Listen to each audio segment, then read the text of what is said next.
પાદરા શહેર અને તાલુકા કોંગ્રેસ સમિતિ દ્વારા કમોસમી વરસાદને કારણે ખેડૂતોના ખરીફ પાકોને થયેલા નુકસાન અંગે વળતર આપવા રજૂઆત કરવામાં આવી છે। તાજેતરમાં પડેલા અવિરત વરસાદને કારણે મગફળી, કપાસ, ડાંગર સહિતના પાકોમાં ભારે નુકસાન થયું છે, જેના કારણે ખેડૂતો આર્થિક રીતે તંગીનો સામનો કરી રહ્યા છે। કોંગ્રેસ દ્વારા પાદરા મામલતદાર કચેરીને આવેદનપત્ર આપી તાત્કાલિક સર્વે કરીને યોગ્ય વળતર ચૂકવવાની માંગ કરવામાં આવી છે।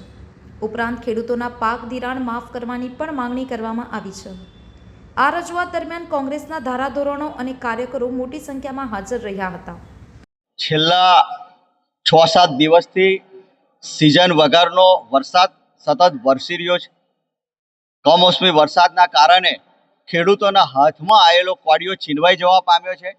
આ વિસ્તારમાં મુખ્યત્વે ડાંગર હોય, એ કપાસનો પાક હોય, મેટલા વાલ એ હોય, બાકી નવી સિઝનમાં લોકોએ ખૂબ મોટા પ્રમાણમાં ખેડૂતોએ તુવેરની વાવણી પણ કરેલી હોય। આ તમામ જે ખેતી છે એ સદંતર કમોસમી વરસાદના કારણે નિષ્ફળ જવા પામી છે। ત્યારે જે પ્રકારે અગાઉ છેલ્લા 7 અતિવૃષ્ટિમાં ફક્ત જાહેરાતો કરવામાં આવી, પરંતુ વળતરના નામે કોઈ પણ પ્રકારનું ખેડૂતોને સહાય કરવામાં નથી આવી, તો આ વર્ષે પણ એવું ના બને અને ખેડૂતોને વારે સરકાર આવે આટલી કપરી પરિસ્થિતિ હોય ત્યારે ખાસ કરીને જ્યારે ખેડૂતોએ આ જે પાક ધિરાણો લીધા છે એ પાક ધિરાણો સદંતર માફ કરવામાં આવે, સાથે નવી ખેતી ઊભી કરવા માટે થઈને જગતના તાતને મુશ્કેલી ના પડે એના માટે થઈને ફરીથી પાક ધિરાણ એમનું આપવામાં આવે। અને સાથે જે પ્રકારે યુપીએ ગવર્મેન્ટે 78,000 કરોડના ખેડૂતોના દેવા માફ કર્યા હતા, તે જ પ્રકારે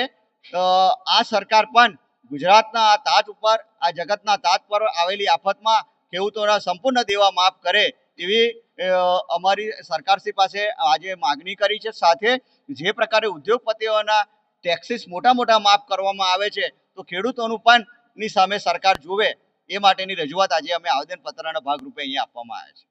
પાદરાથી સંવાદદાતા સાથે અભિપ્રાય ન્યૂઝ, વડોદરા। વધુ સમાચાર જોવા માટે અમારી યુટ્યુબ ચેનલને સબસ્ક્રાઇબ કરો અને જોડાયેલા રહો ફેસબુક, ઇન્સ્ટાગ્રામ અને ટ્વિટર પર।